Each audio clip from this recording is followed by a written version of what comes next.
Hello students, welcome to I exam पे। जैसा कि आप सभी जानते हैं कि नाबार्ड ग्रेड ए और ग्रेड बी का नोटिफिकेशन ऑलरेडी आउट हो चुका है।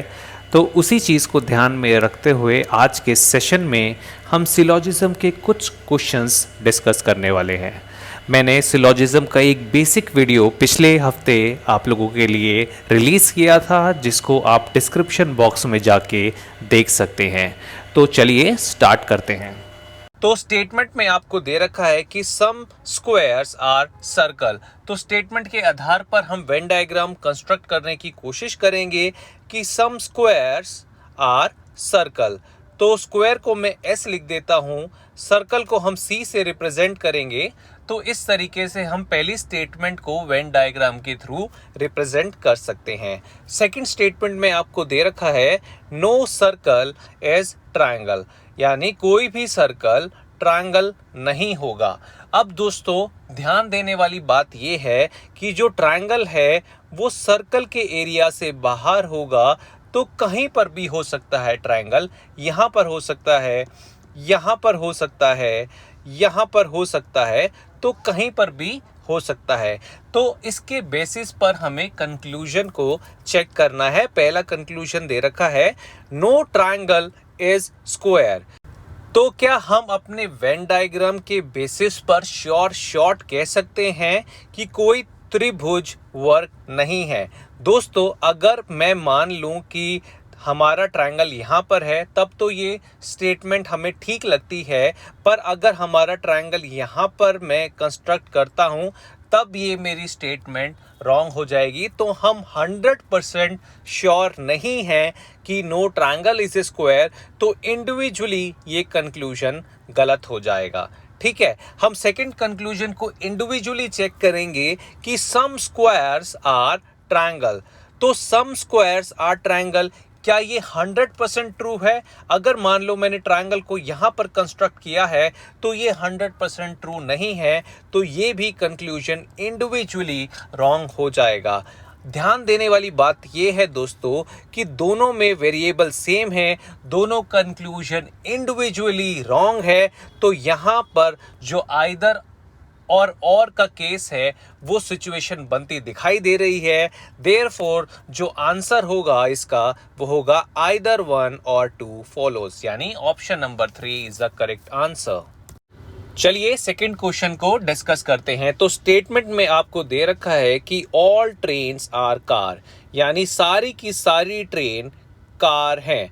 तो इसके अकॉर्डिंग आप वेन डायग्राम बना सकते हैं।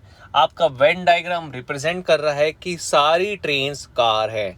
आपको दूसरी स्टेटमेंट में दे रखा है कि नो कार इज बस, यानी कोई कार बस नहीं है। तो इस तरीके से आप वेन डायग्राम कंस्ट्रक्ट कर सकते हैं। आपको कंक्लूजन में दे रखा है नो ट्रेन इज कार, यानी कोई ट्रेन कार नहीं है। दोस्तों जो ये वाली ट्रेन है वो तो कार का ही पार्ट है ना, तो ये कंक्लूजन इंडिविजुअली रॉन्ग हो जाएगा। आप सेकंड कंक्लूजन को चेक कर सकते हैं।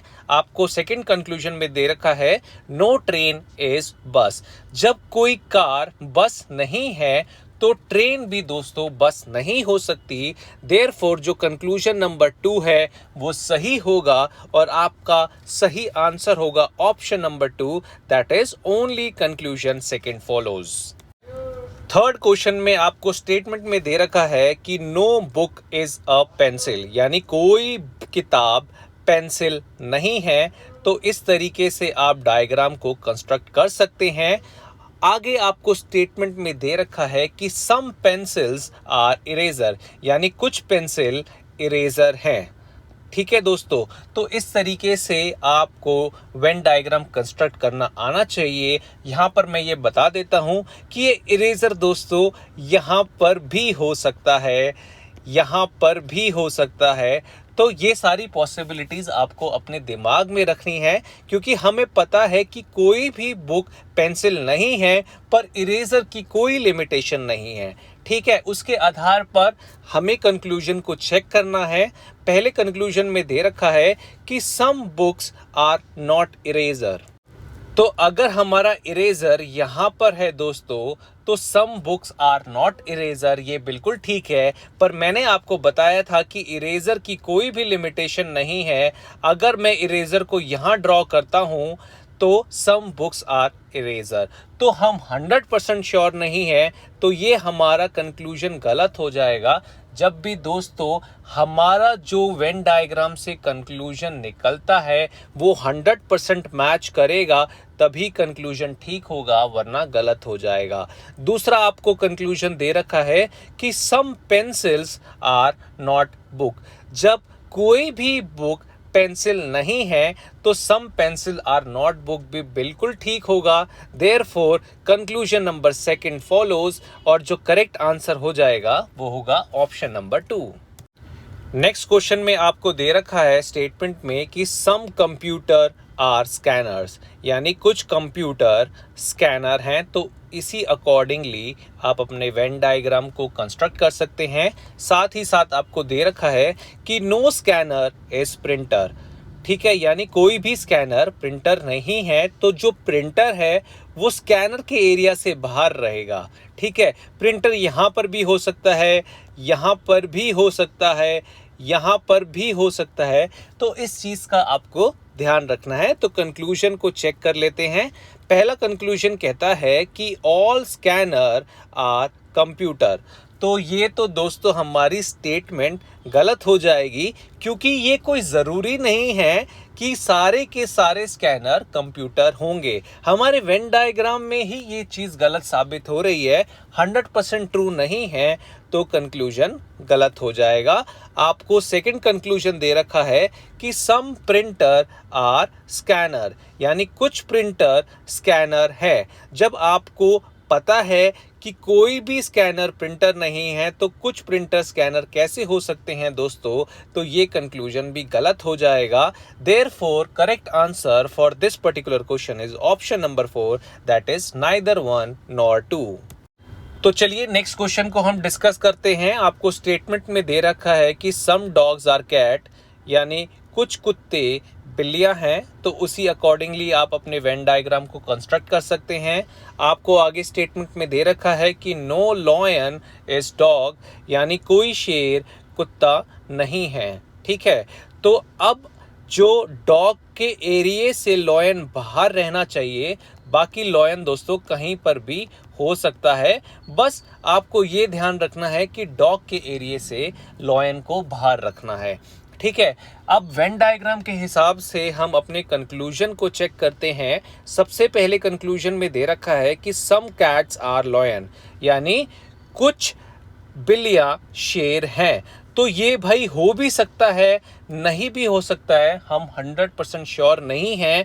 अब अगर मैं लॉयन को यहाँ कंस्ट्रक्ट कर दूं तो ये ट्रू नहीं है, लॉयन को मैं यहाँ कंस्ट्रक्ट कर दूं तो ये ट्रू हो जाएगा, पर वी आर नॉट 100% श्योर, तो इंडिविजुअली कंक्लूजन गलत हो जाएगा, ठीक है। दूसरे कंक्लूजन में आपको क्या दे रखा है कि some cats are not lions, यानी कुछ बिल्लियां शेर नहीं हैं। दोस्तों आपको पता है कि ये वाला जो रीजन है वो सम कैट्स एंड डॉग्स का रीजन है, ठीक है। तो ये जो रीजन है वो लॉयन के क्षेत्र से बाहर रहेगा, ये बात आपको पता है। तो ये कहना बिल्कुल 100% श्योर हो जाएगा कि कुछ बिल्लियां शेर नहीं है, क्योंकि ये रीजन जो है वो हमेशा लॉयन के दायरे से बाहर रहेगा। तो ये कंक्लूजन आपका ट्रू हो जाएगा। देयरफॉर ऑप्शन नंबर 2 यानी conclusion number 2 follows is the right answer. Next question में आपको दे रखा है कि सम ईयर्स आर आईज, यानी कुछ कान आंखें हैं। तो इसी अकॉर्डिंगली आप अपने वेन डायग्राम को ड्रॉ कर सकते हैं, ठीक है। उसके बाद आपको दे रखा है कि नो आई इज हैंड, ठीक है। तो उसी अकॉर्डिंगली आप अपने वेन डायग्राम को ड्रॉ कर सकते हैं। अब हैंड की कोई लिमिटेशन नहीं है, बस आई के क्षेत्र से वो बाहर होना चाहिए, ये आपको पता है। वो यहाँ पर भी हो सकता है, वो कहीं पर भी हो सकता है, ठीक है। अब इस आधार पर आपको कंक्लूजन को चेक करना है। तो पहला कंक्लूजन दे रखा है कि ऑल हैंड्स आर ईयर्स, क्या सारे के सारे हैंड्स ईयर है? दोस्तों ये कंक्लूजन 100% ट्रू नहीं है। अगर मैं अपने डायग्राम को यहाँ पर बनाऊं तो ये कंक्लूजन गलत हो जाएगा। वी आर नॉट 100% श्योर, तो this conclusion is individually wrong. आपको दूसरा दे रखा है कि सम आईज आर ईयर्स। तो भाई सीधी सी बात है, कुछ आई तो ईयर्स हैं ही, इसलिए ये कंक्लूजन ठीक हो जाएगा। Therefore option number 2 is true. Next question में स्टूडेंट्स आपको दे रखा है कि सम हिल्स आर माउंटेन्स, राइट। तो उसी अकॉर्डिंगली आप अपना वेन डायग्राम बना सकते हो, जहां पर कुछ पहाड़ पर्वत हैं। इसके बाद आपको दे रखा है कि ऑल माउंटेन्स आर रिवर्स, यानी कि सारे के सारे माउंटेन्स रिवर हैं। तो उस अकॉर्डिंगली आप अपना डायग्राम बना सकते हो। तो ऑल माउंटेन्स आर रिवर्स का डायग्राम कुछ इस तरीके से बन जाएगा। अब आपको कंक्लूजन चेक करना है basis on this particular Venn diagram. तो सबसे पहले आपको दे रखा है कि सम हिल्स आर रिवर, तो ये कंक्लूजन 100% ट्रू हो जाएगा। दोस्तों आप अपने वेन डायग्राम में भी देख सकते हो। साथ ही साथ आपको कंक्लूजन में दे रखा है कि नो माउंटेन इज हिल, तो ये कंक्लूजन आपका गलत हो जाएगा, क्योंकि कुछ माउंटेन हिल है। तो आपका जो सही आंसर होगा वो होगा option number 1, that is only conclusion 1 follows. Next question में आपको कुछ स्टेटमेंट दे रखी हैं और उसके आधार पर आपको कंक्लूजन को चेक करना है। तो स्टेटमेंट कहती है कि ऑल मग्स आर सिरेमिक्स, यानी सारे के सारे मग्स आपके सिरेमिक्स हैं। ठीक है, तो इस आधार पर आपने वेन डायग्राम बना लिया। नो प्लेट इज सिरेमिक, यानी कोई प्लेट सिरेमिक नहीं है, तो आप अपने वेन डायग्राम को बना सकते हो। अब आपको दे रखा है कि सम जग्स आर प्लेट, यानी कुछ जग प्लेट है। तो दोस्तों जग कहीं पर भी हो सकता है, जग यहाँ पर भी हो सकता है, क्योंकि आपको दे रखा है कि सम जग्स आर प्लेट, पर जग और ना मग के बीच में कोई रिलेशन दे रखा है, ना जग और सिरेमिक के बीच में कोई रिलेशन दे रखा है। तो जग का एरिया कितना भी बड़ा हो सकता है, तो इस चीज़ का आपको ध्यान रखना है। आपको कंक्लूजन में दे रखा है सम सिरेमिक्स आर जग, तो ये हो सकता है, नहीं भी हो सकता। वी आर नॉट 100% श्योर कि सम सिरेमिक्स आर जग, और जब हम 100% श्योर नहीं होते तो ये कंक्लूजन गलत हो जाएगा। दूसरा आपको दे रखा है कि सम मग्स आर प्लेट, तो ये तो कंक्लूजन आपका डेफिनेटली रॉन्ग है, तो ये भी गलत हो जाएगा। तो आंसर हो जाएगा option number 3, that is neither 1 nor 2 follows. तो नेक्स्ट क्वेश्चन में भी आप स्टेटमेंट को पढ़ सकते हैं और अपने वेन डायग्राम को बना सकते हैं। तो स्टेटमेंट में आपको दे रखा है कि ऑल हैंगर्स आर क्लोथ्स, तो ऑल हैंगर्स आर क्लोथ्स का वेन डायग्राम कुछ इस तरीके से बनेगा। नो ट्राउजर इज क्लोथ, तो इस तरीके से आप वेन डायग्राम बना सकते हो। अब आपको दे रखा है कि ऑल बेल्ट्स आर ट्राउजर, तो बेल्ट्स यहाँ पर हैं, ऑल बेल्ट्स आर ट्राउजर का वेन डायग्राम कुछ इस तरीके से बन सकता है। तो अब आपको कंक्लूजन को चेक करना है। आपको पहला कंक्लूजन दे रखा है कि नो क्लोथ इज बेल्ट, यानी कोई कपड़ा बेल्ट नहीं है, तो 100% ट्रू है, क्योंकि जब कोई ट्राउज़र ही क्लोथ नहीं है तो बेल्ट भी क्लोथ नहीं होगा, तो ये 100% ट्रू हो जाएगा। इसके बाद आपको दे रखा है कि no hanger is a trouser, तो ये भी 100% ट्रू हो जाएगा। तो आपका आंसर होगा बोथ 1 और 2 फॉलोज। आई होप स्टूडेंट्स आपको सभी टाइप के क्वेश्चन समझ में आ गए होंगे, and thanks for watching I exam B.